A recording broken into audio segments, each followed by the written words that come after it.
Om Shanti.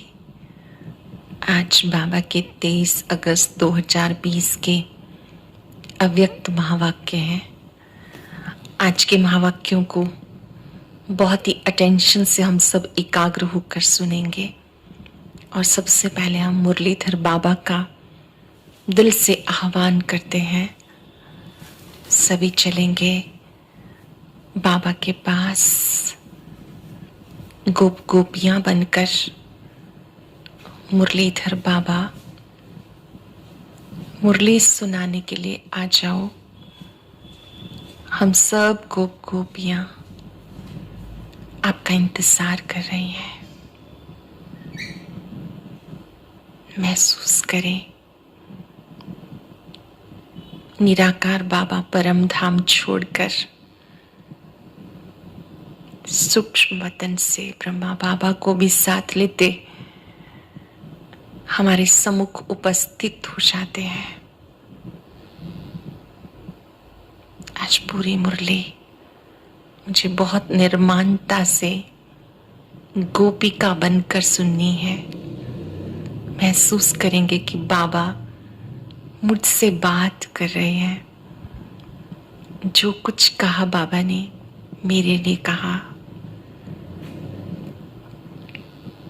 Diary pen साथ लेकर बैठेंगे। हम मुख्य पॉइंट्स को नोट करेंगे, दिन में रिवाइज भी करेंगे। आज के महावाक्यों में बाबा ने बेफिक्र बादशाह बनने की युक्ति बताई। कैसे बेफिक्र रहा जा सकता है।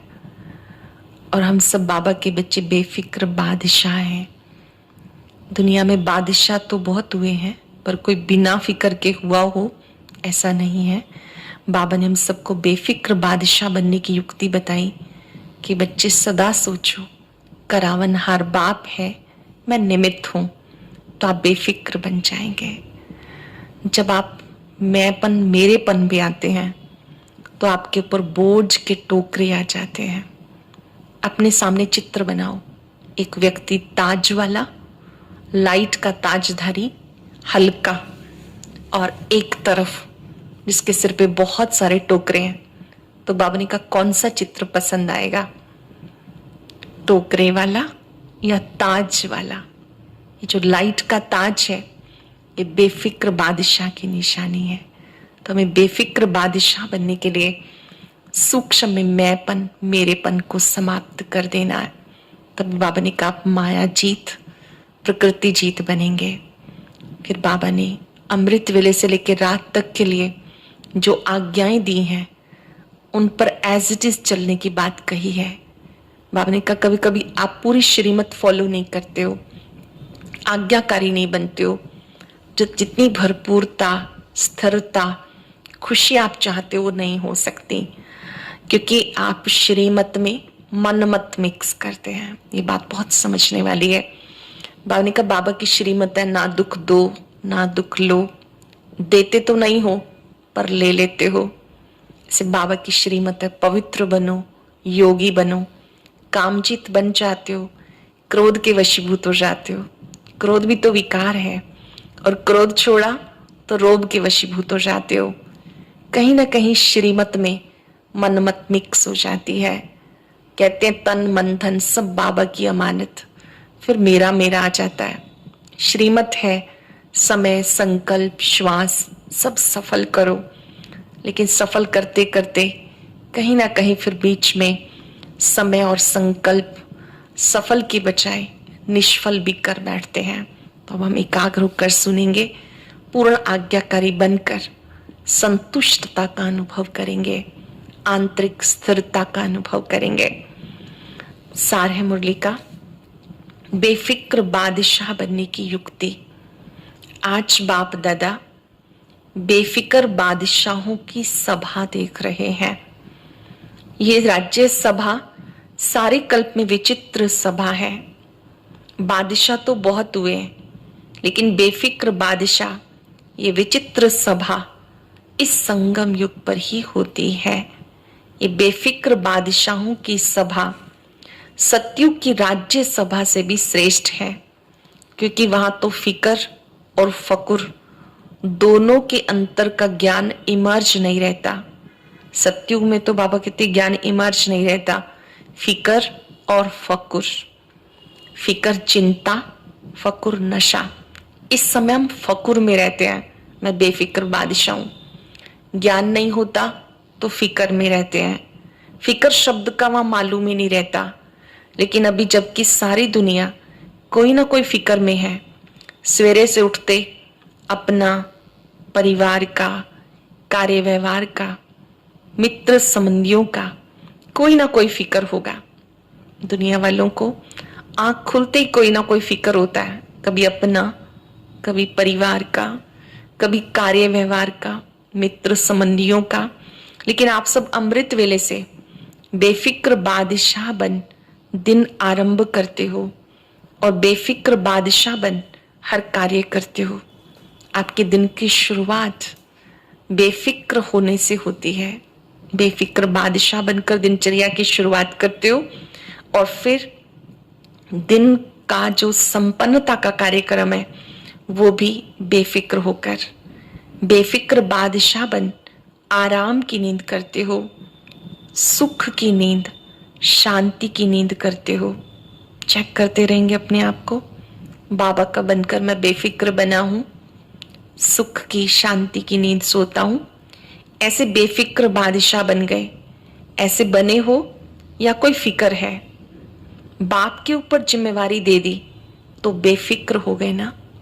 हमने अपनी जिम्मेवारियां किसको दे दी? बाबा को दे दी। इसका मतलब ये नहीं कि हम खाली बैठे रहेंगे, कार्य तो करना ही है, याद में रहकर, इंस्ट्रूमेंट बनकर, पर बोझ बाबा को दे देने हैं, निमित्त बन के करना है। जिम्मेवारी बाप को दे दी, बेफिक्र हो गए। अपने ऊपर जिम्मेवारी समझने से फिक्र होता है। जिम्मेवारी बाप की है और मैं निमित्त सेवाधारी हूं। कूट कूट के पक्का कर लेंगे आज, जिम्मेवार बाप है, मैं निमित्त सेवाधारी हूं, निमित्त कर्म योगी हूं। नोट कर लेंगे, मैं निमित्त सेवाधारी हूं, मैं निमित्त कर्म योगी हूं। करावनहार बाप है, निमित्त करनहार मैं हूं। अगर ये स्मृति हर समय रहती है तो सदा बेफिक्र बादशाह है। मैं निमित्त सेवाधारी हूं, निमित्त कर्म योगी हूं, करावनहार बाप है, मैं निमित्त करनहार हूं। ये स्मृति बेफिक्र बना देगी। अगर गलती से भी किसी भी व्यर्थ भाव का अपने ऊपर बोझ उठा लेते हो तो ताज की बजाय फिक्र के अनेक टोकरे सिर पे आ जाते हैं। नहीं तो सदा लाइट के ताजधारी बेफिक्र बादशाह हो, बस बाप और मैं, तीसरा ना कोई। आप तो लाइट के ताजधारी हो इस स्मृति से कि बाप और मैं, तीसरा ना कोई। ये अनुभूति सहज बेफिक्र बादशाह बना देती है। तो ताजधारी हो या टोकरेधारी हो, टोकरा उठाना और ताज पहनना कितना फर्क हो गया। एक ताजधारी सामने खड़ा करो और एक बोझ वाला, टोकरे वाला। कितना सुंदर बाबा हम सबके सामने विजन बना रहे हैं कि अपने सामने एक टोकरे वाला खड़ा कर लो और एक ताज वाला करो तो क्या पसंद आएगा? अपने सामने चित्र बनाओ, क्या पसंद आएगा, ताज या टोकरा? अनेक जन्मों के अनेक बोझ के टोकरे बाबा आके उतार के हल्का बना देता है। अनेक जन्मों के अनेक टोकरे थे ना, 63 जन्मों के बोझ थे, बाबा ने सब हटा के हल्का बना दिया। तो बेफिक्र बादशाह अर्थात डबल लाइट। जब तक बादशाह नहीं बने तब तक कर्मेंद्रियां भी अपने वश में नहीं रह सकती। कर्मेंद्रियों के बादशाह बन जाओ, स्वयं के राजा बन जाओ, मन बुद्धि संस्कार के राजा बन जाओ। राजा बनते हो तो माया जीत, कर्मेंद्रिया जीत, प्रकृति जीत बनते हो। प्रैक्टिस करेंगे। भृकुटी में विराजमान मैं आत्मा राजा हूं, मन बुद्धि संस्कार की मालिक हूं। तो इससे माया जीत, कर्मेंद्रिया जीत, प्रकृति जीत बन जाएंगे। तो राज्य सभा में बैठे हो ना, आप राज्य सभा में बैठे हो ना। अच्छा, आज यूरोप का टर्न है। यूरोप ने अच्छा विस्तार किया। यूरोप ने अपने पड़ोस के देशों के कल्याण का प्लान अच्छा बनाया। बाबा तो सभी से बात कर रहे हैं, सामने यूरोप वाले हैं तो उनसे भी कह रहे हैं बाबा कि आपने अपने पड़ोस वाले देशों का भी कल्याण करने का अच्छा प्लान बनाया। जैसे बाप सबका कल्याणकारी है, बच्चे भी बाप समान कल्याण की भावना रखने वाले हैं। बाबा विश्व कल्याणकारी है, तो बच्चों के मन में भी विश्व कल्याण की भावना है। अभी किसी को भी देखेंगे तो मन में रहम आता है ना, ये भी बाबा का बन जाए। किसी को भी देखते मन में स्वतः एक भाव आना चाहिए, ये भी बाबा का बन जाए, इसका भी कल्याण हो जाए। देखो बाप दादा स्थापना के समय से लेके विदेश के सब बच्चों को किसी ना किसी रूप से याद करते रहे हैं। बाप दादा की याद के समय आने पर चारों ओर के बच्चे पहुंच गए, लेकिन बाप दादा ने आह्वान बहुत समय से किया। बाबा तो सभी भारत वालों को, विदेश वालों को, दूर देश वालों को, सबको बाबा इमर्ज करते हैं। बाप दादा ने आह्वान बहुत समय से किया। आह्वान के कारण आप लोग भी चुंबक की तरह से आकर्षित होके पहुंच गए। ऐसा लगता है ना कि ना मालूम कैसे हम बाबा के बन गए। ये तो अच्छा लगता ही है, लेकिन क्या हो गया, कैसे हो गया, ये कभी बैठ के सोचो। कहां से कहां आके पहुंच गए, क्या हुआ, कैसे हम बाबा के पास आ गए, कभी बैठ के सोचो। तो सोचने से विचित्र भी लगता है। कईयों को संदेश कोई पहुंच के देता है, कईयों को ऑनलाइन संदेश मिल रहा है। बाबा कहते कभी बैठ के सोचो कैसे हम बाबा के बन गए, बाबा के पास कैसे पहुंच गए, कहां से कहां पहुंच गए। सोचने से विचित्र लगता है ना, क्या हो गया, कैसे हो गया, कहां से कहां पहुंच गए, विचित्र भी लगता है। ड्रामा में नूंद हुई थी। ड्रामा की नूंद ने सबको कोने कोने से निकाल कर एक परिवार में पहुंचा दिया। कोई कहीं था, कोई कहीं था। बाबा ने हमें एक परिवार का बना दिया, दैवी परिवार का बना दिया। अब ये परिवार अपना लगने के कारण अति प्यारा लगता है।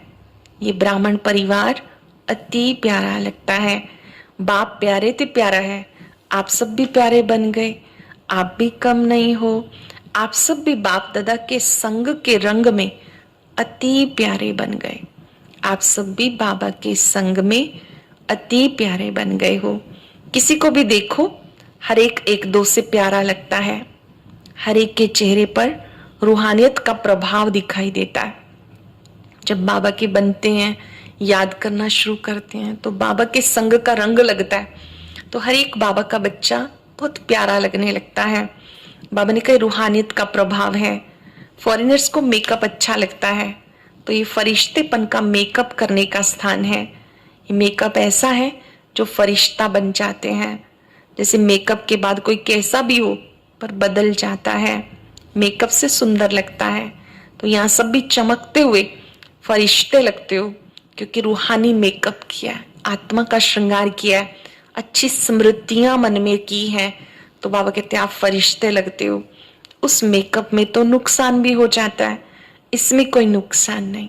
वो मेकअप करते हैं तो कईयों को एलर्जी भी हो जाती है, पर ये जो मेकअप है श्रेष्ठ स्मृतियों का, कि मैं फरिश्ता हूँ, शिव बाबा का बच्चा हूँ, इसमें कोई नुकसान नहीं। तो सब चमकते हुए सर्व के स्नेही आत्माएं होना। यहाँ स्नेह के बिना कुछ है नहीं। उठो तो स्नेह से गुड मॉर्निंग करते हो, खाते हो तो स्नेह से ब्रह्मा भोजन खाते हो, चलते हो तो स्नेह से बाबा के साथ हाथ में हाथ मिला के चलते हो, उठते हो गुड मॉर्निंग करते हो प्यार से, कुछ खाते हो तो बाबा की याद में ब्रह्मा भोजन खाते हो। जिस भोजन को हम भोग लगाते हैं, सात्विक भोजन बनाते हो, ब्रह्मा भोजन है। बाबा की याद में बना, भोग लगाया, आप ब्रह्मा भोजन खाते हो। चलते हो तो स्नेह से बाबा के साथ हाथ में हाथ मिला के चलते हो। फॉरेनर्स को हाथ में हाथ मिला के चलना अच्छा लगता है, तो बाप दादा भी कहते हैं सदा बाप के हाथ में हाथ देख के चलो, हाथ में हाथ देख के चलो बाबा के। आपको लगेगा ज्योति बिंदु बाबा का तो हाथ ही नहीं है, लेकिन ये बुद्धि रूपी हाथ की बात है। अपने आप को बाबा के आगे समर्पित कर देना।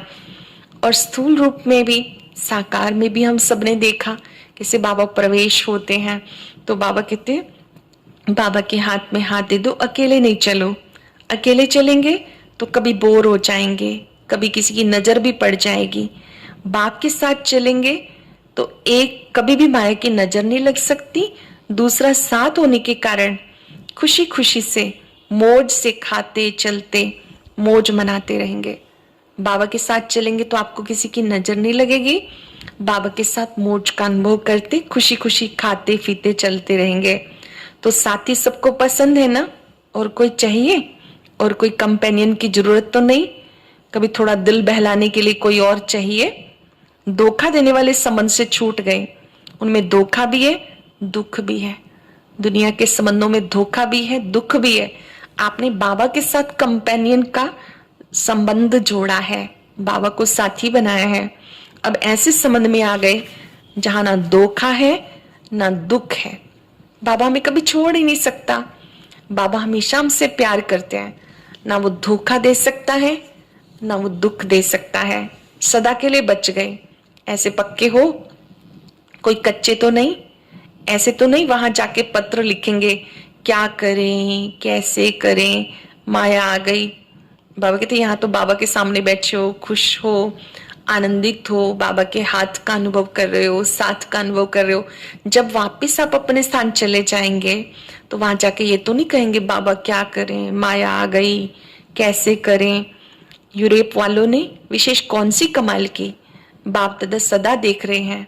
बाबा जो कहते हैं हर वर्ष बाबा के आगे गुलदस्ता लेके आना, वो बाबा के बोल प्रैक्टिकल में लाने का सबने अच्छा अटेंशन रखा। बाबा कहते आप बाबा के बने, अब औरों को भी बनाओ।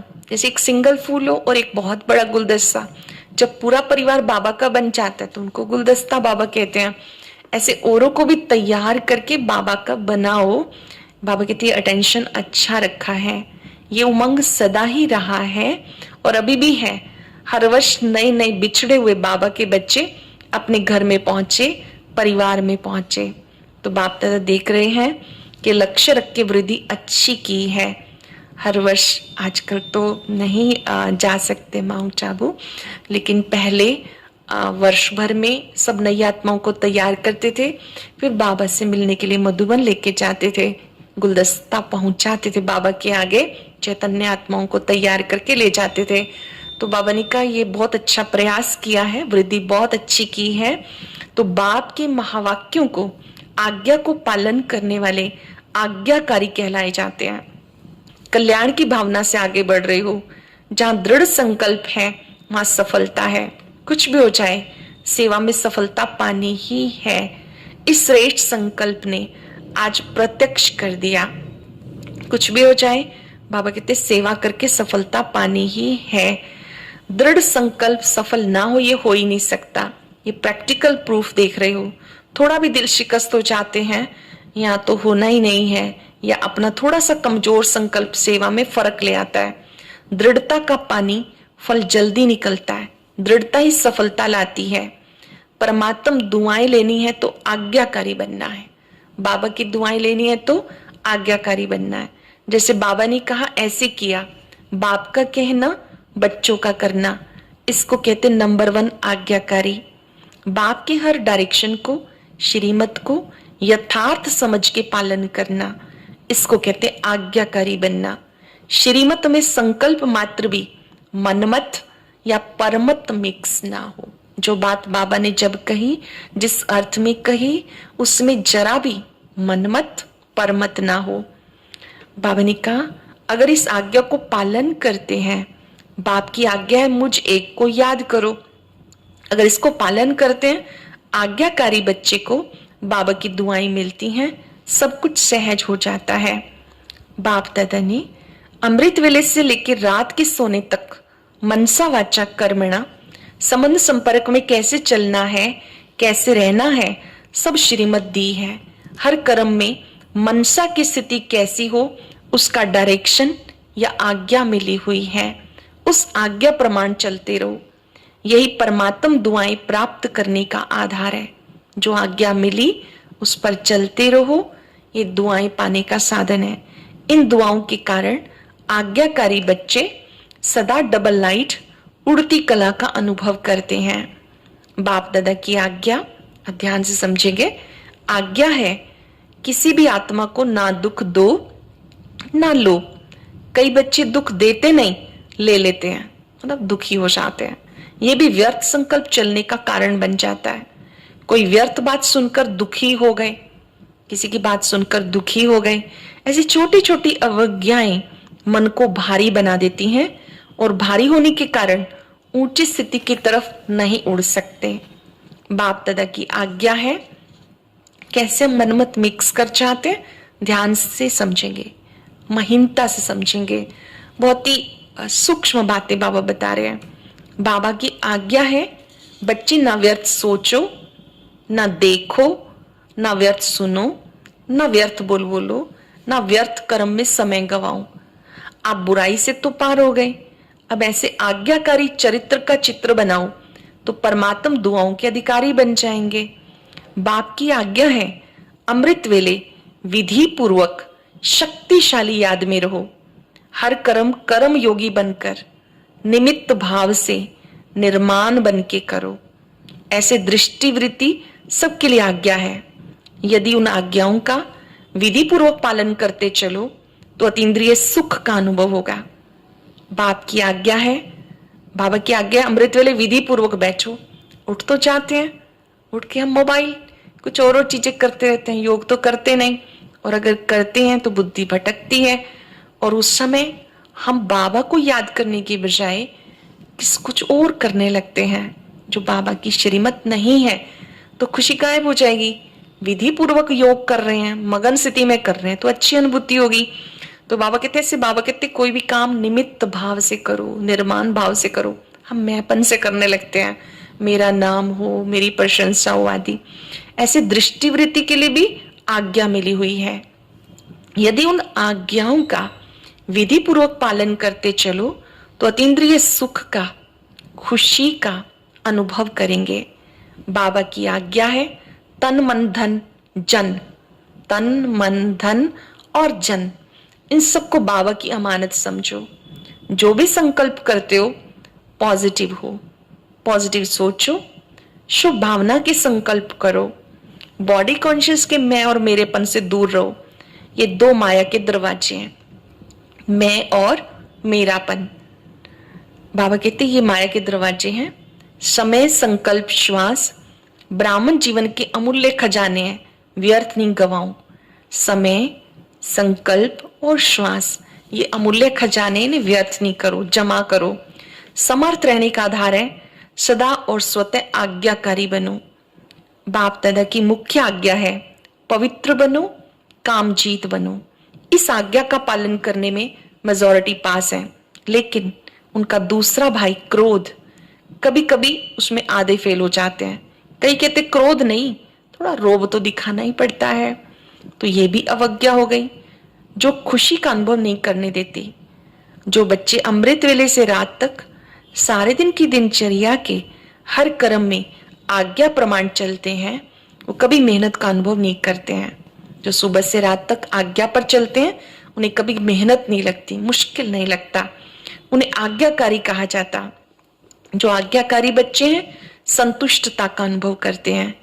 उन्हें 3 प्रकार की संतुष्टता स्वतः सदा अनुभव होती है।